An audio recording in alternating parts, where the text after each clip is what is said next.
Hello friends, நம்ம இன்றைக்கி ரொம்பவே யூஸ்ஃபுல்லான வீடியோங்க பார்க்க போகிறோம். அது என்னன்னு சொல்லி பார்க்கலாம் வாங்க. நம்ம வீட்டில் இருக்கிற கவரிங் செயினை எப்படி நம்ம வீட்டிலையே செலவே இல்லாமல் ரொம்ப ஈஸியாக க்ளீன் பண்ணலான்னு சொல்லி பார்க்கலாம் வாங்க. அதுவும் நம்ம வீட்டில் இருக்கிற பொருளை மட்டுமே வச்சு தாங்க செய்ய போகிறோம். இதுக்காக நம்ம கடைகளில் போய் எதுவுமே வாங்க வேண்டிய அவசியமே இருக்காதுங்க. எந்த வித கெமிக்கலும் நம்ம ஆட் பண்ண போகிறதும் கிடையாதுங்க. அதே போல் நீங்கள் இப்போ தான் என்னோடய சேனலை பார்க்குறது இருந்தால் வீடியோவை லாஸ்ட் வரைக்கும் பார்த்துட்டு உங்களுக்கு பிடிச்சிருந்தா மட்டும் ஒரு சப்ஸ்கிரைப் பண்ணுங்கள், லைக் பண்ணுங்கள், கமெண்ட் பண்ணுங்கள். இப்போ வாங்க நம்ம வீடியோக்குள்ளே போயிடலாங்க. நீங்களே பாருங்கள், நான் ஒரு செயின் எடுத்து வச்சுருக்கேன். ரொம்ப பழைய செயின் தாங்க. இந்த செயினை நம்ம எப்படி க்ளீன் பண்ணலான்னு சொல்லி பார்க்கலாம் வாங்க. இப்போ இந்த செயினை ஒரு ஓரம் வச்சுக்கோங்க. நீங்கள் ஒரு கப் எடுத்து வச்சுக்கோங்க. நான் பார்த்தீங்கன்னா அரை லெமன் மட்டும் எடுத்துருக்கேன். நீங்களுமே அரை லெமன் மட்டும் எடுத்துக்கோங்க. ஒரு லெமன் நீங்கள் யூஸ் பண்ணுறதாலும் யூஸ் பண்ணிக்கலாங்க. ஆனால் அரை லெமனே போதுமானது. நீங்கள் லெமன் ஜூஸ் ஃபுல்லாகவே அந்த கப்புக்குள்ளே பிழிஞ்சு விட்டுக்கோங்க. இப்போ நம்ம இது கூடவே இன்னொரு பொருள் ஆட் பண்ண போகிறோங்க. அது என்னென்னு பார்த்தீங்கன்னா பேஸ்ட் தாங்க. நான் பார்த்தீங்கன்னா கோல்கேட் பேஸ்ட் எடுத்திருக்கேன். நீங்கள் எந்த பேஸ்ட்டானாலும் எடுத்துக்கலாங்க. கொஞ்சமாக நீங்கள் பேஸ்ட்டு போட்டு கை வச்சுட்டு நல்லா கலக்கி விட்டுக்கோங்க. பேஸ்ட்டு பார்த்தீங்கன்னா அந்தளவுக்கு கரையாது. உங்களால் எந்த அளவுக்கு கரை வைக்க முடியுமோ அந்த அளவுக்கு மட்டும் நீங்கள் கரை வச்சா போதுங்க. இப்போ பாருங்கள், ஓரளவுக்கு கரைஞ்சிருக்கு. இது கூடவே நம்ம கவரிங் செயினை சேர்த்துக்கலாங்க. நீங்கள் கவரிங் செயினுக்கு பதிலாக கவரிங் ஹியரிங் இல்லைனா சில்வர் பொருள் கூட சேர்த்துக்கலாங்க. நான் பார்த்தீங்கன்னா கவரிங் செயினை அந்த தண்ணிக்குள்ளே நல்லா போட்டுடுங்க. அந்த லெமனும் பேஸ்ட்டும் சேர்ந்து நல்லா அந்த செயினுக்கு ஒரு அழுக்கு பாசத்தன்மை எல்லாமே வெளியே எடுத்துருங்க. அதனால செயின் ஃபுல்லாகவே நல்லா டிப் பண்ணி விட்ட பின்னாடி ஒரு டம்ளரில் தண்ணி எடுத்து நீங்கள் ஊற்றிக்கோங்க. அந்த செயின் ஃபுல்லாகவே மூழ்கிற அளவுக்கு நீங்கள் ஊற்றிட்டு அந்த செயினும் நல்லா கலக்கி விட்டுருங்க. கை வச்சுட்டு நீங்கள் இப்படியே ஒரு 2 மணி நேரம் போல் ஊற வச்சுக்கோங்க. இதை நீங்கள் டிஸ்டர்ப் பண்ண வேண்டாம். 2 மணி நேரம் கழித்து பார்க்கலாம் வாங்க.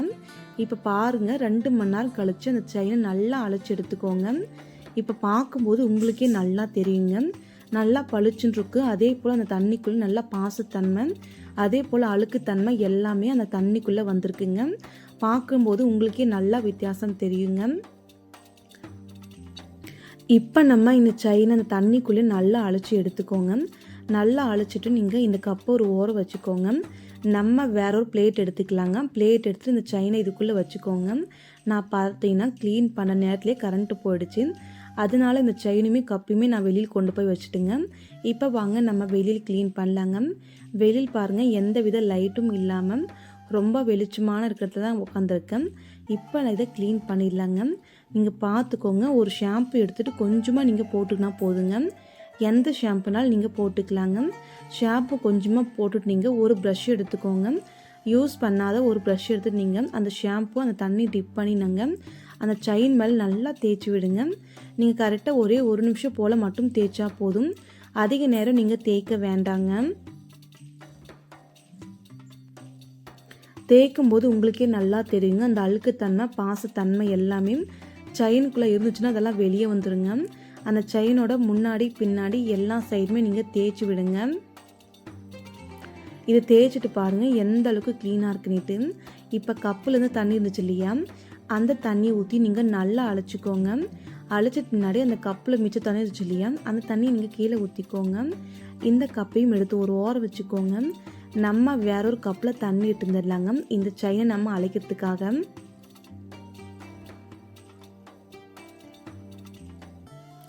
இப்போ நம்ம தண்ணி எடுத்துகிட்டு வந்துட்டோம். இப்போ இந்த செயினை நம்ம அழைச்சிக்கலாங்க. அழைச்சிட்டு எந்த அளவுக்கு நம்ம க்ளீனாக இருக்குன்னு சொல்லி பார்க்கலாங்க.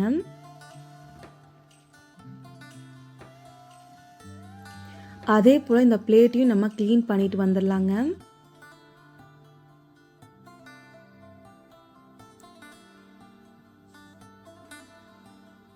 நம்ம ஷாம்பு போட்டிருக்கிறதுனால நுரை கொஞ்சம் அதிகமாக வருங்க. அதனால நீங்கள் நல்லா அழைச்சி எடுத்துக்கோங்க. இப்போ நம்ம அழைச்சிட்டு அந்த பிளேட்டுக்குள்ளே எடுத்து வச்சுக்கலாங்க.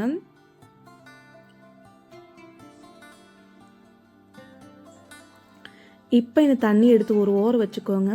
இந்த செயின் பாருங்கள் எந்த அளவுக்கு க்ளீனாக இருக்குன்னுட்டு. நீங்கள் ஃபஸ்ட்டு பார்த்த செயினுக்கும் இப்போ பார்க்குற செயினுக்கும் உங்களுக்கே நல்லா டிஃப்ரென்ஸ் தெரியுங்க. இப்போ அந்த செயினை அதே பிளேட்டுக்குள்ளே வச்சுக்கோங்க.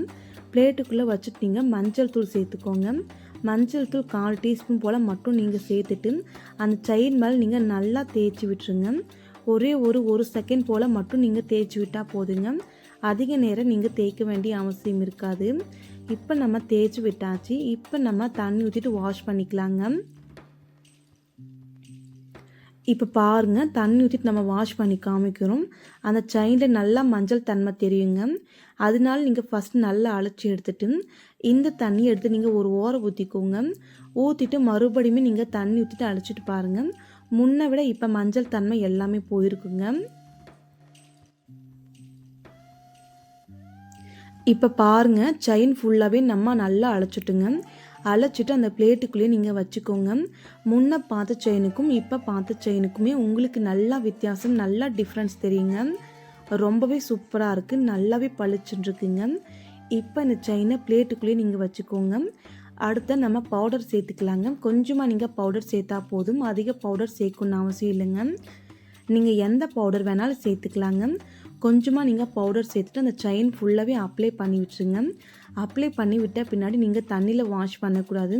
ஒரு குட்டி காட்டன் டவல் எடுத்துகிட்டு அந்த செயினை நல்லா தொடச்சி விட்டுக்கோங்க. மஞ்சள் தன்மையெல்லாம் ரொம்ப இருக்கும். அந்த மாதிரி நீங்கள் அந்த இடத்துல நீங்கள் அந்த காட்டன் டவலில் வச்சு செயினை நல்லா தொடச்சி எடுத்து பாருங்கள். நல்லா க்ளீனாக இருக்கும், நல்லா பளிச்சுன்னு இருக்குங்க. அதே போல் செயினுக்கு நல்லா பாலிஷ் பண்ண மாதிரியுமே இருக்குங்க. கண்டிப்பாக உங்கள் வீட்டில் நீங்கள் ட்ரை பண்ணி பாருங்கள். இப்போ நான் செயினை ஃபுல்லாகவே க்ளீன் பண்ணிட்டேங்க. இதுக்கு மேலே நம்ம செயினை க்ளீன் பண்ணணுன்னு அவசியமே இருக்காது. இப்போ இந்த செயினை பாருங்கள், க்ளீன் பண்ணி நம்ம தட்டுக்குள்ளே வச்சுட்டோம். அதே போல் கையில் எல்லா இடத்துலையுமே நான் வச்சு காமிக்கிறேங்க. அவ்வளோ சூப்பராக இருக்குது. கண்டிப்பாக நீங்கள் ட்ரை பண்ணி பாருங்கள். ட்ரை பண்ணி பார்த்துட்டு எனக்கு எப்படி வந்துச்சு சொல்லி மறக்காமல் கீழே கமெண்ட் பண்ணுங்கள். என்னோடய வீடியோ உங்களுக்கு பிடிச்சிருந்தா மறக்காமல் வீடியோக்கு ஒரு லைக் பண்ணிக்கோங்க. வீடியோக்கு ஒரு லைக் பண்ணிவிட்டு கூடவே சப்ஸ்கிரைப் பண்ணிவிட்டு பெல் ஐக்கனே கிளிக் பண்ணி வச்சுக்கோங்க. அப்போ தாங்க நம்ம போகிற வீடியோஸ்லாம் உங்களுக்கு ஒன்றுக்கு நோட்டிஃபிகேஷனாக வருங்க. இப்போ இந்த செயின் பாருங்கள், ஜூமில் வச்சுருக்கேன் எந்த அளவுக்கு பளிச்சுன்னு இருக்குன்னு சொல்லிட்டு. நம்ம வீடியோவில் பார்க்குறத விட நம்ம நேரில் பார்த்து க்ளீன் பண்ணும்போது இன்னும் ரொம்ப பளிச்சுன்னு தெரியுங்க. ரொம்பவே க்ளீனாக இருக்கும். கண்டிப்பாக உங்கள் வீட்டில் ட்ரை பண்ணி பாருங்கள், ரொம்பவே யூஸ்ஃபுல்லாக இருக்குங்க. இந்த வீடியோ உங்களுக்கு பிடிச்சிருந்தா வீடியோக்கு ஒரு லைக் பண்ணுங்கள், சப்ஸ்கிரைப் பண்ணுங்கள், ஷேர் பண்ணுங்கள். மறக்காமல் உங்கள் ஃபேமிலி ஃப்ரெண்ட்ஸுக்கு ஷேர் பண்ணி விடுங்க. எந்த வித கெமிக்கல் ஆட் பண்ணலைங்க. தேங்க்யூ ஃப்ரெண்ட்ஸ், நாளைக்கு பார்க்கலாம்.